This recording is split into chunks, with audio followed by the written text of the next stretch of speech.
دەوڵەتی تورک چۆن مێژوو ناسنامە و سیمبولەکانی کورد دەدزێت. لە پاڵ داگیرکاری خاک و شەڕی سەربازی دەوڵەتی داگیرکەری تورک لە ڕێگای سینەما و هونەرەوە سەرجەم مێژوو داهێنان و سیمبولە دیارەکانی کورد دەدزێت و ئاوژوویان دەکاتەوە.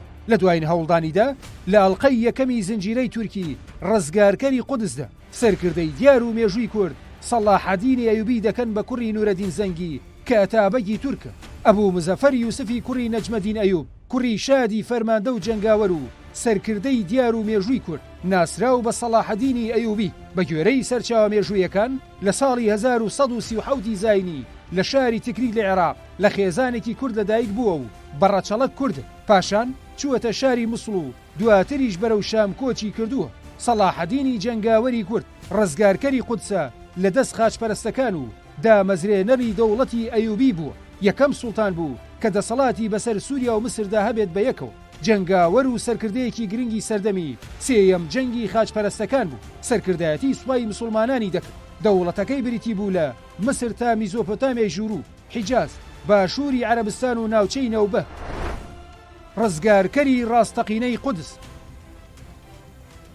لە مێژوودا قودس تەنها یەک جار ڕزگار کراوە، ئەویش لەسەر دەستی جەنگاوەر و سەرکردەیەکی کورد. بەڵام تورکە فاشیست و نەژاد پەرستەکان نایەنەوێتدان بەو ڕاستیەدا بنێ. سابۆیە لە ڕێگای سینەماوە هەوڵی شێواندن و ئاوژووکردنی ئەو ڕاستیانە دەدەن و سەلاحەدینی ئەیوبی دەکەن بە کوڕی سوڵتانێکی تورک. دزینی ناسنامە و مێژوو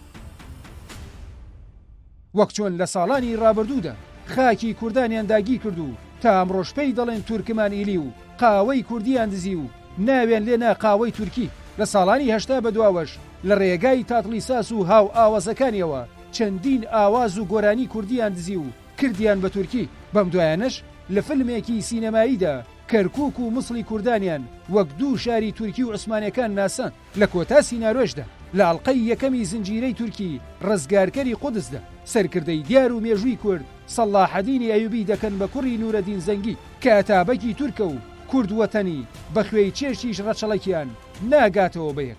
ڕێبەری گەلی کورد عەبدوڵڵا وەجەلان دەڵێت ترسناکترین جۆری شەڕ جینۆسایدی کەلتوری و شەڕی ناسنامەیە. دەوڵەتی داگیرکەری تورکیش زۆر تەڵەکە بازانە ئەم شەڕە لە دژی هەموو نرخ و بەها و سیمبول و ناسنامە و مێژوو داهێنانەکانی کورد ئەنجام دەدات. لە ڕێگای دەستگای شەڕی تایبەتەوە شانە و شانی داگیرکاری سەربازی، داگیرکاری زێنی و کەلتوری و سیمبولیش بەڕێوە دەبات.